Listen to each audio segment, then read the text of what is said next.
Well, it's West Virginia. We're trying our best.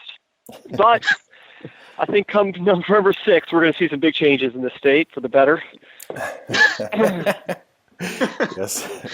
Yes, we are.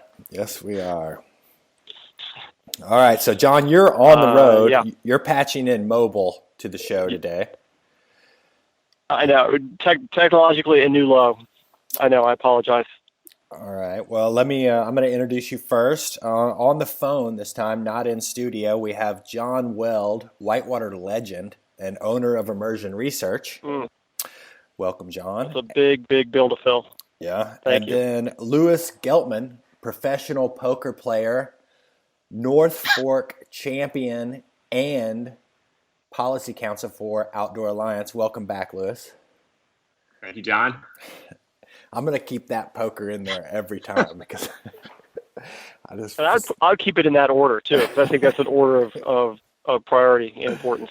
Oh, I know. Well, talking about priority and importance, I got to share something with you guys before we get into the show here.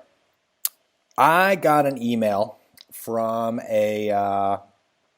from Shane Benedict, who he got from a guy who has cancer. And we made a DVD a long time ago, and it was about steep creek skills, and one of the segments was talking about gorilla. Anyway, he goes on to this email, and I'm not going to read it all, but he says, the most important thing I've gotten out of this DVD is from Chapter 14, Controlling Your Fear. It's not that I'm about to run that drop, but I'm applying the lessons learned here and thought about my whole boating career to the Class 5 brain cancer I'm in the process of running. And he has quotes, knowing that you're safe, knowing that you have the ability to hit the line, and to be conscious of the fear and get that focus that you need to really operate under pressure, said Shane Benedict, really spoke to me this morning. I know that I'm on the right path and will be fine. But such wisdom as what Shane provided me today is something that he and now I have gained from being into kayaking for a long time. It's something that I want to help anyone get into. It should be taught as an elementary school elective for sure. It has helped me relax, have a good weekend, be more connected with nature, make new lifelong friends, and have some adrenaline flowing from time to time. It is something that I was doing when I had the last temporal lobe seizure while I was guiding a raft above Table Saw in the Ocoee. Those seizures and the criticality of the location and timing of the last one drew our attention to the issue and led us to find out it is an anaplastic, I'm going to mess up the terms, astrocytoma brain cancer that was causing everything. But flashing forward now, I'm getting the best treatment I could find and I'm running the line. Even if I miss a boof or blast an eddy, I know I have a ton of safety on the riverbanks. Ever since I've been going through this feeling, I've been positive about styling this Class 5 Rapid. Thanks to Whitewater and thanks to everyone involved. Anyway, I thought I would share that because we talk about all of the badass things that Whitewater gives us, and sometimes we get caught up in petty stuff like all the stuff we're going to talk about on the show today. But I felt in light of recent political debates and banterings, that was worth putting everything back into perspective. Well, real quick, let me ask you this. Do you think a sport like kayaking or climbing or a sport where you're facing these challenges sort of a solitary basis in some ways, obviously, he brings up safety and the team of people you paddle with is an important factor, prepare yourself for these things better than maybe a team sport? Is that one of the points he's making? Yeah, I think he is. Or am I is. reading too much into it? I don't think you're reading too much into it. I think that he had to control all of his fears and really face them mano a mano, and he's doing it. The lessons he learned there are helping him with the struggles in real life that he's having now. So I'd say, yeah, I'd say you're right. So you're saying kayaking is actually useful? I am saying it is, and so which I think is great news. And so is this gentleman. Yeah, I mean, I think that there's that the piece about connecting with nature, and it's not so much that it's not a team sport, because I feel like really when you go run hard whitewater, it is a team sport. But it's there's a reality to that, and a real visceral thing about it that you don't get from something that's contrived. Like at the end of the day, if you lose the basketball game, you're just walking off the court and that's the end of it, right? It's like if you lose on the river, it's serious business. Yeah, and it comes back to what you said the other day, Lewis, about stick and ball sports, and you get done with high school or college and they're not with you anymore. And these experiences that you have while you're out paddling, they're with you for life. So, everybody who let the hate mail begin. Let the hate mail begin. Okay, let's being that you're on the road, John, and I'm sure cell phone service is sketchy up there in West Virginia. Let's I'm on the roof. I'm holding on to a coat hanger. Yeah. Let's get right into our podcast notes here. Lewis, you want to start us off? Yeah, sure. I mean, I guess we were fired up to chat a little bit about Sickline.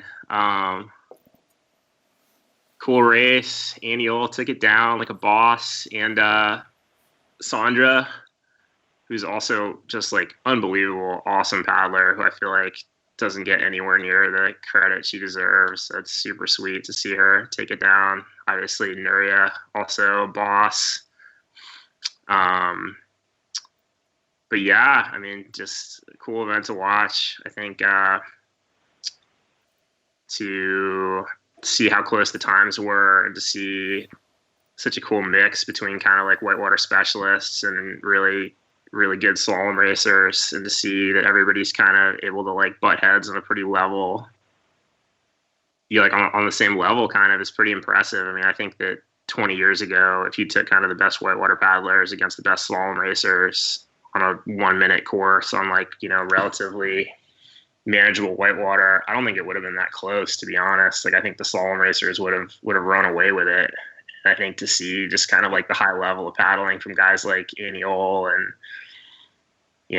Sam Sutton and Gerd, and that those guys are able to like hold their own and then some in that environment is pretty damn impressive. Yeah, it was tight racing across the board, which kind of leads us into our topic of skimming weight off the top on boats. And I know one of the racers who was vocal about not allowing certain designs and whatnot, I believe, ended up in the top 5. Where did DeGill end up? I don't have the results in front of me. Did anybody notice where DeGill ended up? Man, I can't remember. I can't either, but I know he was somewhere in there, and there was, 1/100th of a second between first and second, and there were how much weight was shaved out of the boat. So basically we're talking about weight restrictions and some of the things that were allowed, not allowed in the boat, and they allowed these carbon seats in the tunas that were, it had to be a production boat, and they put them in production at €1,000 per seat. It's what they were selling them for. Could this 6 pounds have made the difference? Is that fair? What do you guys think? Yeah, I mean, so just to back up for a sec, I mean, last week we were talking about, I was complaining about kayak outfitting, and then lo and behold, a day later, the Waka guys announced that they're selling for €1,000 a carbon seat and a carbon bulkhead that shaves 6 pounds out of the weight of your boat. And like, it looks nice. Like the seat looks good. Like it looks sweet. I mean, it's cool to see that those guys are, trying to progress it. But then at the same time, it's like €1,000 is a pretty insane amount of money for kayak outfitting. And to see that in the context of racing, where ultimately the guy who won was 1/100th of a second ahead of second, and I guess they were both in the same boat, so it probably wasn't the difference there, but still, I mean, super, super tight racing across the board. Did they both have light seats? I don't know. I would guess. I mean, just given that it was Annie Ohl and Sam. I mean, I don't know who else they would be giving their €1,000 seats to besides the two of those guys. But, right. But I mean, to me, it just sort of underscores that, having this like really like subjective evaluation of like what's an acceptable boat to race is not really the way to go, right? Like, it just has to be something super hard and fast and objective. Like, your boat has to weigh 35 pounds or more and has to be under 9 feet or whatever it is. And then you can race whatever boat you want and just leave it there. Otherwise, it seems like it's just kind of a recipe for controversy. Sure. That's right. I mean, like I said, I think I mentioned this last week, but it's very similar to the circumstance in the in the 80s where you had Davey Hearn and John Lugbill and people showing up to World Championships with 11-pound boats that were just not people. The military had not let those materials out of the country yet for certainly Eastern European people. This was still during the Cold War to use, so there was no contest in that regard. You're talking about boats that were 10 pounds lighter than the next boat. Sam has won this race before. Aniel's a great paddler. But let me throw it out there. Do you think that this 6-pound difference put those guys in the first and second spot? I think it's a huge feather. I mean, it's a huge benefit.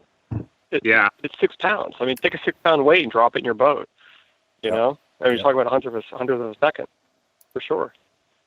Yeah.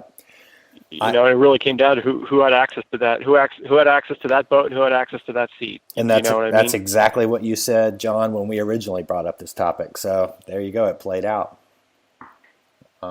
Yeah. Well, I challenge people to offer solutions to this to make a fair race. I still suggest that people show up and they have 6 boats, 6 competition boats there, and they can pick whatever one they want to race it, and they can pick.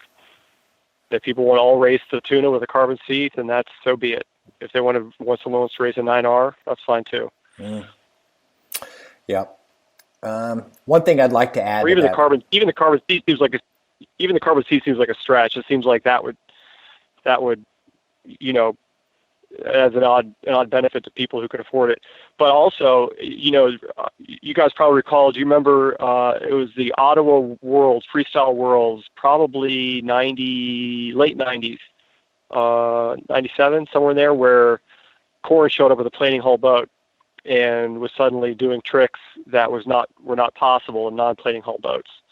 Until they changed the rules literally at the last second, he would have won the competition, as would have anyone else in a riot boat that year. So maybe there's a parallel to be made there. There is. It's interesting. The thing to me is like what Corin did, that was like genuine innovation, right? I mean, it's not like he had a boat that was more expensive than anybody else had, and that was why he could win. It was like he had really come up with something novel and different, and it's like that's the kind of innovation that I feel like we want to create incentives for, whereas making a 6-pound lighter seat, it's like that's not like new technology, right? I mean, anybody who has that's just throwing money at a problem.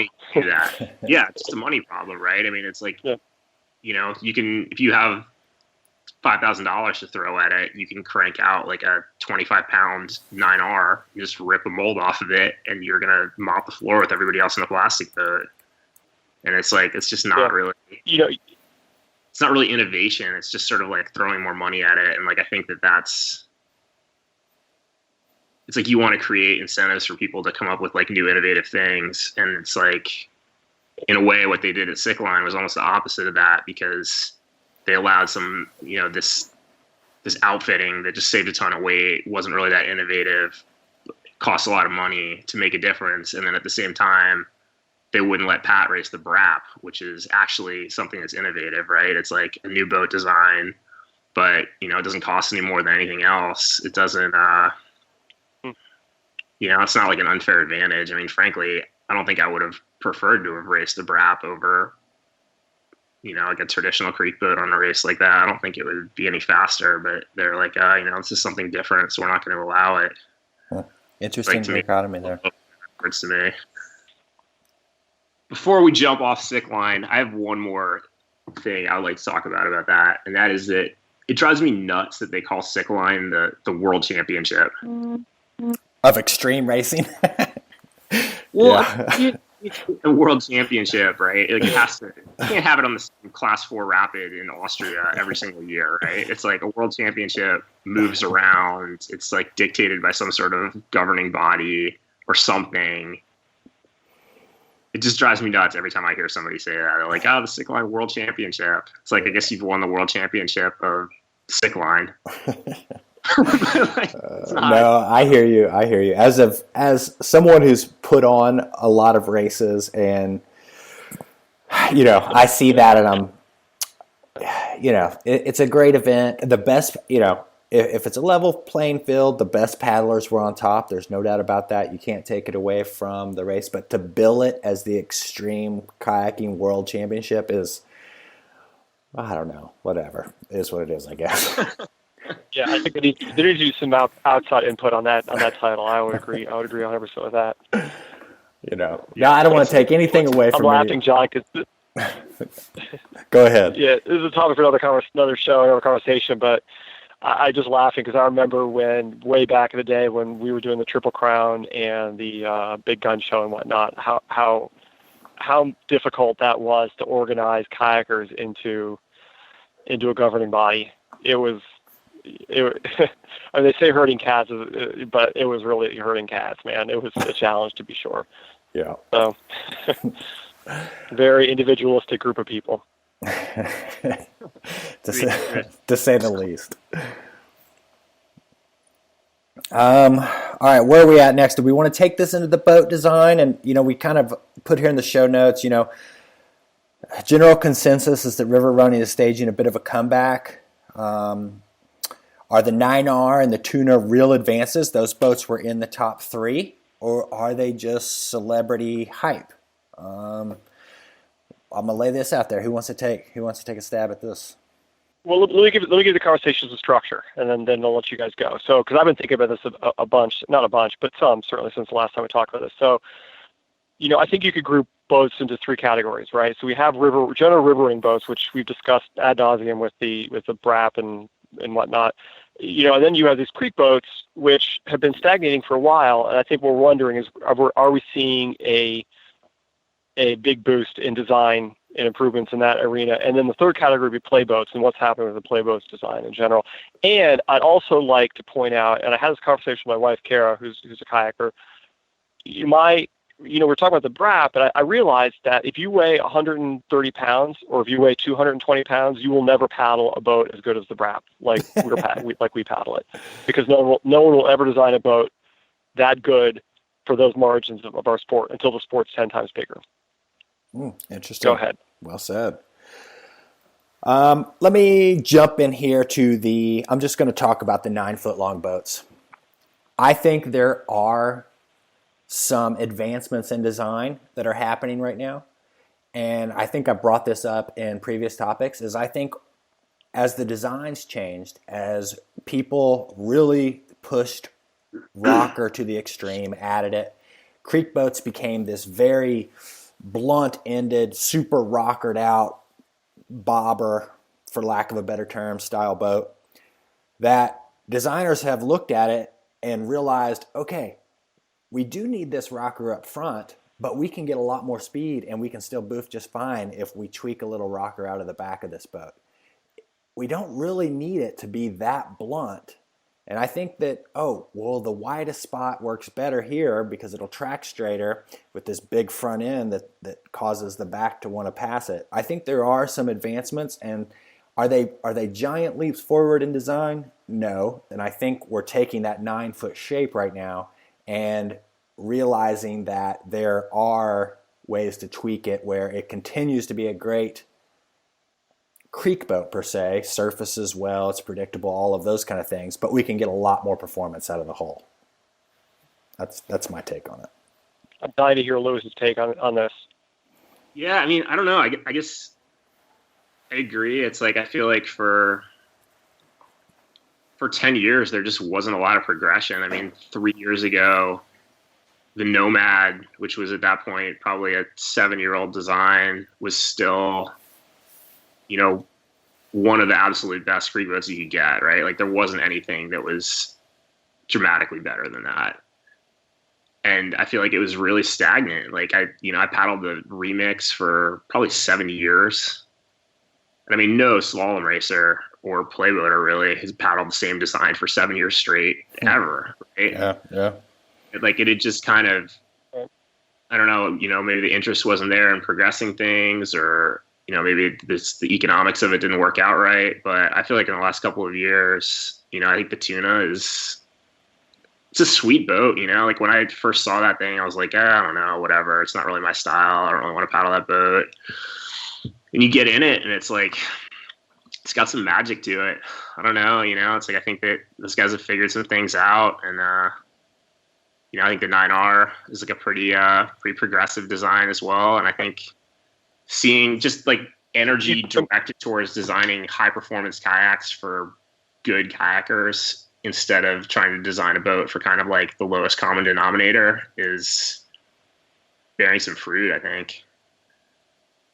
I mean, just in a nutshell, do you think the 9R and Tuna are iterative designs? I mean, do you think it's sort of just moving along in progression, or do you think they're really they're taking creek boat design to a new place that's going to, I mean, I think it's raise the whole boat of I think it's iterative. Like I don't think that there's, it's not like you like couldn't run stuff that you're running now in an older boat, but I think that we just hadn't really seen any interest in pursuing iterative design in quite a long time. Like I think that designers had kind of gotten to a place where they were like, well, this is good enough, and just kind of stopped there. And I don't think we maybe talked about this earlier, but I think one of the problems with designing and selling polyethylene boats is just the tooling costs are so high. Like it costs a lot of money to build a mold to build a plastic boat out of. Whereas for slalom boats, if you're building a composite mold to build a composite boat out of, the cost of building a mold is just like much, much, much lower.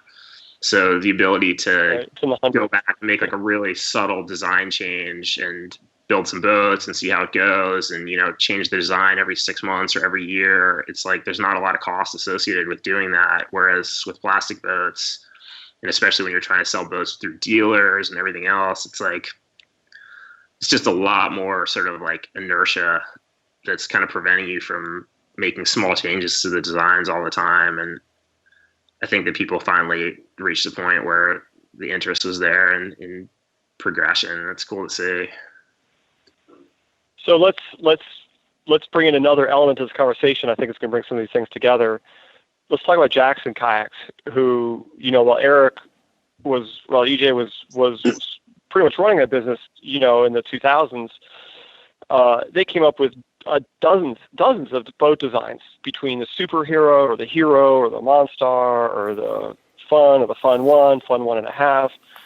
And like you mentioned, these molds were expensive, and they were not cheap. And I would say this was probably to the detriment of their balance sheet, to be sure, designing all these boats. At the same time, a huge boon to consumers and retailers alike, because suddenly you had boats for kids or women or big people. And we saw it in terms of selling XX dry tops, which we had never really sold until those boats came on the market, because there was no boat for these guys to paddle. But were these boats they were designing, were they great boats, or were they just sort of filling slots for different size people in every category they possibly could? And at the same time, it seems like, my impression is that the real design energy of that company has always been playboats. Obviously, that's EJ's focus. Really, it's my impression that's his focus as a whitewater boater, has been playboating. And is EJ the only game in town when it comes to playboats now because of it? Well, I'll take a stab at that. I think there's some incredible boats that Jackson's launched. The Duo, like a good paddling Duo. I see those things out on the water all the time. I see a ton of people. Just in the Ocoee race that happened this past weekend, there was a Duo class with kids as young as six years old in the front of those boats cruising down the river. A lot of excitement. Mm-hmm. I think that the bigger and smaller boats, having kids' boats, I mean, I'm sure people have ran the numbers, and I'm sure that people thought about it, but EJ did it. And I think that, people look at that, and as a parent, you're like, well, I could get Susie into a kayak now because there's one made for her. I don't have to wait until she gets bigger.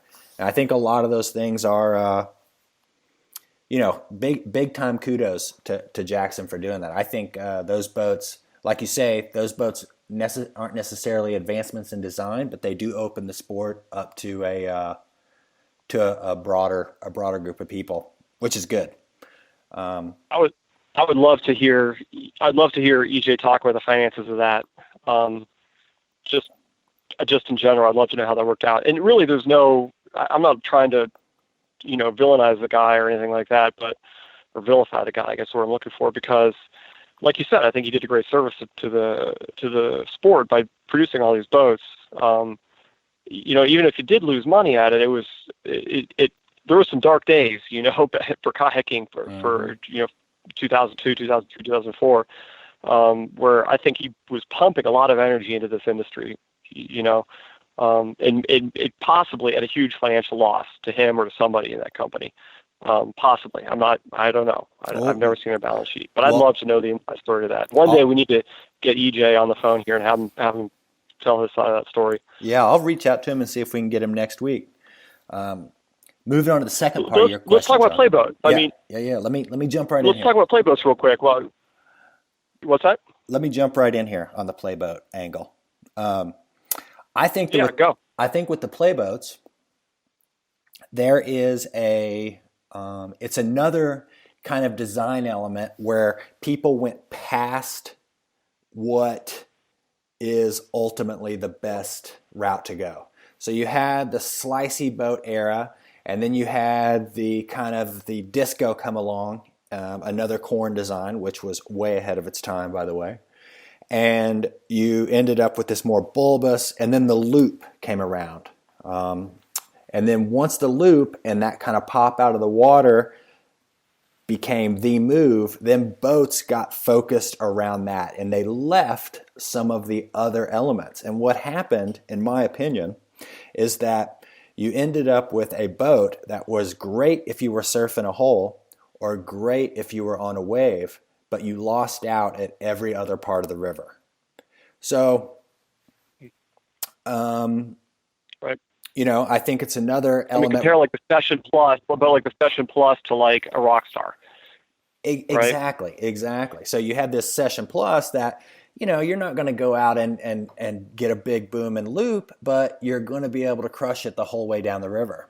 And take, for instance, here in Asheville, there are, as far as legitimate play spots, there's within a 4-hour drive that are consistently running, there may be 4. One on the Ocoee, one on the Pigeon, Rock Island. I mean, really, that's about it. And so these are park and play competition boats that are being turned out right now in that genre. Exactly, and I think what happens, not terribly practical boats for anything else besides that. Exactly, and I think what happens is someone buys one of these boats, and if they do go to one of the park and play areas, they've wasted their Saturday sitting in line waiting to get in the hole. And if they don't go to one of these areas, they're not taking advantage of the features that are on the river. So, in my opinion, which is paramount on this show, I think that there is going to be I think, again, the Party Brap has opened up the ability to have a hull and some features that you can run the river, still have a good time in. And I think that concept of play and river running is going to be tweaked further. I mean, I think in a broader sense, and listen, IR bought into this hook, line, and sinker in 1999, and we wrote it, for many years, talking about how play boating was going to be, what was going to redefine the sport. And it was going to bring the kids in. It was going to make it more like surfing. It was going to give kayaking the image that it needed. It was going to be endless summer. And, we were as big promoter of that as anybody. But at the end of the day, nothing is like running a river. Mm-hmm. You cannot be putting on the put in and taking out the takeout 9 miles later and doing a wilderness stretch of river. And that is what keeps people in kayaks for a lifetime. Play boating seems consistently have failed to do that. If you look at the numbers and participation in that sport, it would certainly suggest that. I mean, that's my argument. I agree. No, I think Grace's point a minute ago about just not having that many really high quality accessible play spots. I mean, to me, that's like the nut of the whole issue, right? It's like, going and playboating somewhere pretty mediocre is pretty mediocre. And it's like, if you can go somewhere, like if you can go to the Dries of the New, or you can go to Skook, or you can go to like Eastern Canada, like that looks sick, and then to have a boat that's super refined for that purpose, like right on. But if you want, but now I can hear like John Anderson and Shipley and the rest of the people who build artificial courses scream bloody murder, saying, but we are building these spots, which is maybe a whole different topic of conversation. Well, they need to build them a lot faster, because there's a few out there, but there's not that many, let me tell you. Yeah. I mean, I guess we should put artificial courses on the roster there. Like if you're talking about like going and running the Loop, or going and running like the Middle White Salmon or something like that, I would rather be in a BRAP like 100 times out of 100. Like going out there and paddling a playboat, to me, on anywhere other than really good wave is just like, it's not that fun. It's like you're just kind of floating down the river waiting to get to the next play spot, and you miss all the fun of running the river. It's like if you don't have a boat that doesn't have some speed, that doesn't do all the things you want to do, it's just like just kind of missing out to me. All right, are you guys ready to move along? Being that we have, Sure. we could lose Weld at any second. Yeah. All right, so let's jump right into the Green River Narrows race. So Green River Narrows race, I hold very near and dear. I've raced it a bunch. It's my home river. It's the Whitewater World Championship, I would say. It is the Whitewater World Championship, and I'm just going to call it that. A long time ago, people would say, "Man, this is the greatest race out there." They would tell me this. They'd be like, "This is the greatest race out there," blah blah blah, and I'd be like, "No, this is the greatest show in all sports." Yep. This is different than kayaking. I'm not comparing this event to other kayak races or anything like that. They're all great. Anybody who's the guys going out and doing the Big Timber race, have you guys seen this?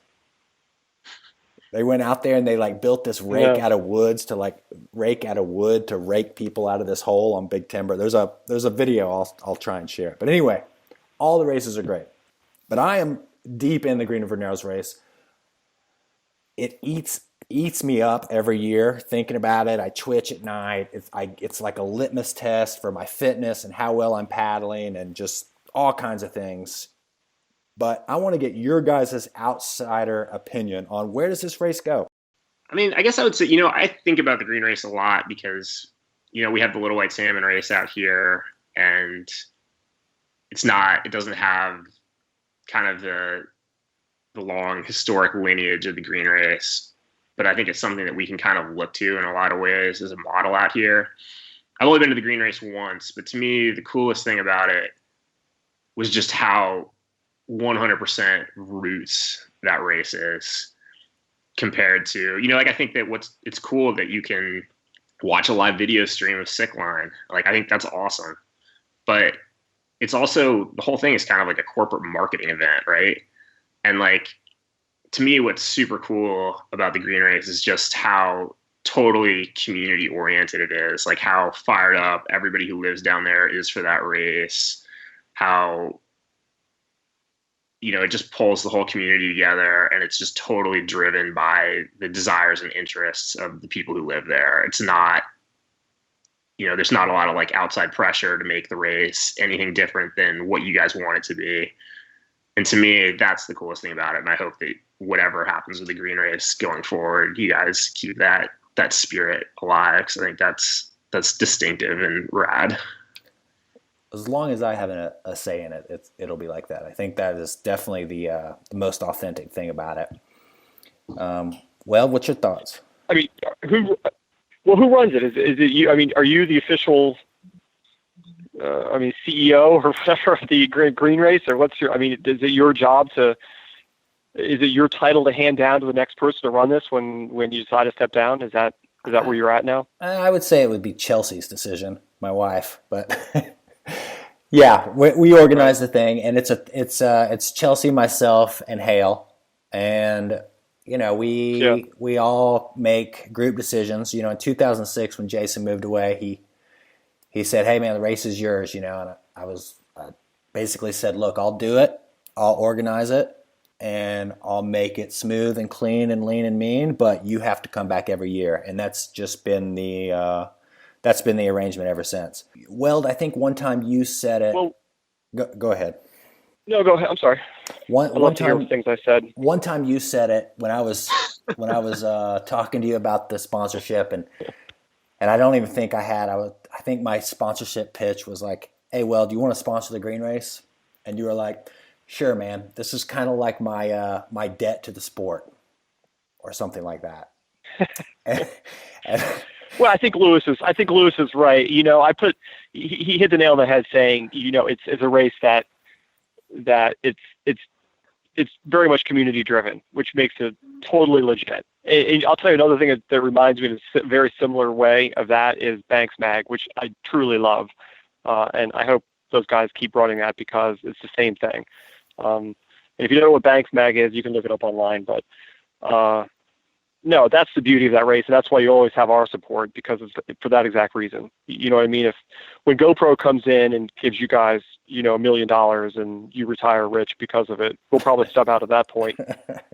But until then, no, that's the charm. That's the beauty of it. You know, and we don't, honestly, the thing is, we don't look for marketing value out of that. We're not asking anything from you. We don't want anything from you. We just do it because that's what you do, you know? Well, that feels good. And, you know, for us, we you know, this is the opportunity for everyone in this whole Southeastern community to open our arms, say, this is us. This is our home. Come hang out with us. We're going to have a good time. And so that's my mantra every year when I look at it and I look at the schedule and how we're going to get everything done. I'm like, okay, this is our chance to open our arms and invite everyone. If you want to bring your carbon whatever boat, bring it on. You know, I'm waiting for that kind of stuff. If you know, it's like Facili, he brought a 14-foot hammer down the river one year trying to win the green race. You know, it's like I'm not. How much of an advantage? Like in the green race? How much of an advantage is home court knowledge of that river? I mean, does that trump almost everything else? I don't think so at all. I think, well, I mean, having said that, you have to come and spend a couple weeks on the course. You can't come 3 days out or 4 days out and expect to know all the lines properly. Right. But, you know, right. the fastest, you know, the people from different countries, like, you know, we have about a dozen countries represented each year, and the fastest racer ever, the record holder is Mike Dawson. He's came here twice and he's never lost the race. So, right, you know, he's never. So, you know, so I'll say. Go ahead. No, sorry. So, home court advantage does mean a lot. There's no doubt about it. But at the same time, you know, Dawson comes out here with his slalom racing background. You know, he's been an Olympian twice, and we're all out bombing laps and whatever, and he's running Frankenstein 17 times in a day. And we're like, man, he's going to have that one dialed. Well, sure enough, he comes out and sets a course record, you know? So it's a different style, and, you know, yeah, you know, it's anybody who comes in and puts down a fast time, it just raises the bar for everybody around here. So, you know, bring it on. Anybody who wants to come, we love you. Russ Sturgis is coming this year. Probably won't crack top 10, but we hope he does. Anyway, it's gonna be another epic year. Well, that brings up an interesting conversation. Once again, we have EJ come in and to discuss his boat building career and the finances of Jackson, which I'm sure he'll be willing to divulge completely. We can also discuss his role as a company in regards to the green race in terms of brand image, because I know there's been tension there in the past. I remember receiving a very, I would call at this point, a classic email from Daniel Delaver regarding EJ's presence there. And I think it ties in your idea of core boating culture versus maybe more corporate mindset about paddling, or I'm not sure what. But when EJ comes on, this is something we have to talk about. that was like too cryptic, Weld. I think we need some more elaboration. Well, let's put it this way, Grace. You know the email I'm talking about, right? Oh, yeah. The email should have a name. Like it's such a classic piece of Delaver in history. Oh boy! But I don't know, Grace. I mean, I don't know. This is really, in a lot of ways, this is Grace's story to tell if he chooses to tell it. I mean, is there anything here? Or am I just trying to make trouble? You're definitely making some trouble. But there is a story to tell here, and I had a recent dialogue with EJ, and Yeah. there is. Well, but to be fair, before you say anything, to be fair, there is a very real anti-EJ sentiment in however you want to call it, the core, river, big whitewater community. And when people like Rush sign on to Jackson, they take heat, right? I mean, am I speaking out of line here, or is that a real thing? I think there's some element to that, but at the same time, I don't think there's. I mean, Lewis, what do you think? Is that? Yeah, no, you're right. I think it's kind of silly, but I think you're right. Absolutely, I'm not jumping on that bandwagon. I'm just pointing it out. I'm not either. I mean, for the record, I like EJ tremendously, and Christine as well, and I have no personal grief for those people. So, well, I will tell you that. Let me sum it up like this: in the green race, you have Jason Hale, who is a polarizing figure. Okay, you have EJ, who is a polarizing figure. And when you bring those two poles together, it's just going to be weird. And it can go all the way back to, there was a competition, I think it was an IR competition, where Jason pulled EJ's skirt and drama broke out. There's just so many layers of man versus nature, and everything that just comes into this boiling inferno that's the green race, and I can't wait. That's it. We're going to talk about it every week. All we're going to do is talk about the green race from here on out. That's it. Maybe we could bring so in Lewis. I mean, what's the source? I mean, it's not all about Jason Hale, though. I mean, what is the source of the friction between the core? Once again, these core boaters and Jackson kayaks. What do you think it is?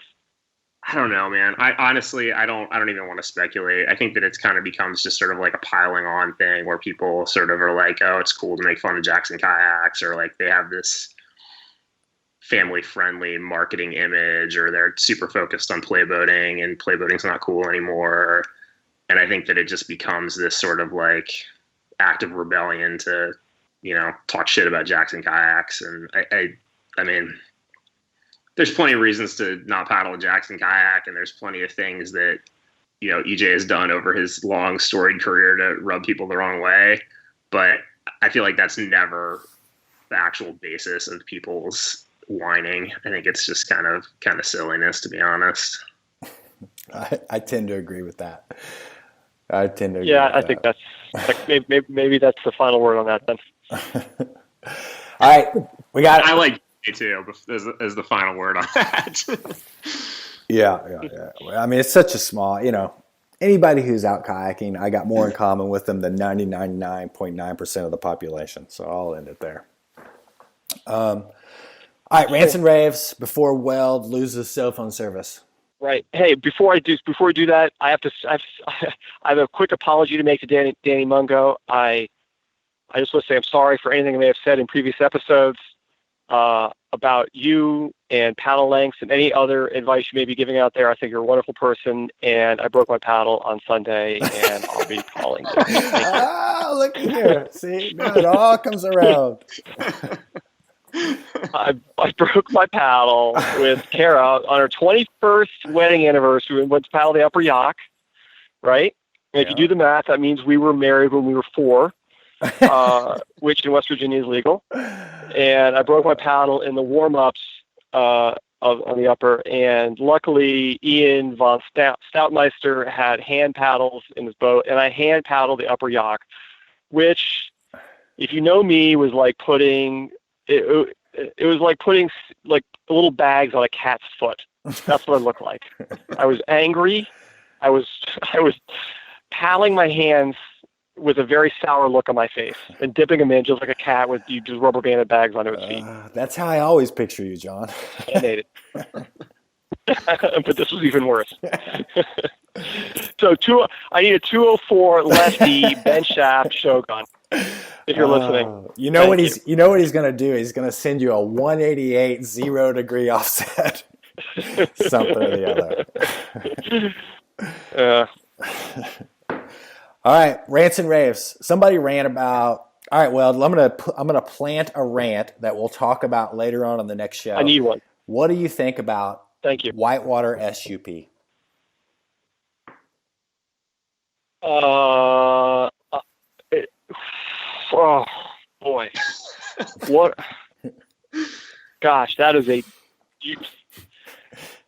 we could spend a whole episode on this one. I mean, maybe not whitewater. I mean, whitewater SUP is something that whitewater paddlers do when they're given a free board, and they're bored.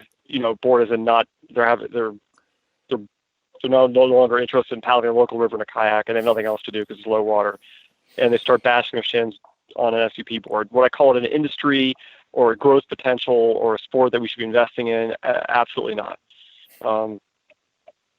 So I don't know. I guess in that sense, I don't even think about it at all because it's just it's like a parlor trick. That's all. Is that a rant? To be completely dismissive of something, does that count as a rant? Yeah, I think it pretty much does. I mean, have you paddled a Class 3 rapid on a stand-up paddleboard? Have I? It's literally next to impossible. I've paddled the upper Golly on a stand-up paddleboard. Right. I mean, paddled, would that be the verb you'd use to describe what you did? Oh, it was incredible. I greased most everything. All right, we got the point there, John, and let's move on to a rave. Do you have any raves, Lewis? Let's hear a rave because I think you ranted last week. I did rant last week. Man, my rave is Squamish, BC. I started going up there. I guess I got back into mountain biking maybe a year ago. I started going up to Squamish a bunch in the summer, like when it's when the water's low in the gorge. And God, Squamish is so awesome. Like the mountain biking up there is just so next level. I mean, I feel like we have like a pretty nice reputation for mountain biking in Oregon. Like it's kind of chalked up to being pretty good here. And the first one I went up and rode in Squamish, it was like I don't know what I'd been doing before, but it wasn't mountain biking. It was like just like going from like Class 3 to like BC Class 4, and just like the whole world of NAR out there that is just beyond anything I could ever hope to ride. But it is so sick. Just like all the granite and everything is so close to town, and you can just get up in the morning, wait, have breakfast, go rip bikes, and then when you're done, go bang out a couple Ashley laps or go to the Check or the Callahan, and it's like so accessible. Water all summer. Mountain biking is sick. Awesome people. Squamish. Man, I'll back you up there. That's a little nugget, little area right there. I love it up there. Man. Maybe that's where we'll move in mid-November. Oh, my God. Okay. Push comes to shove.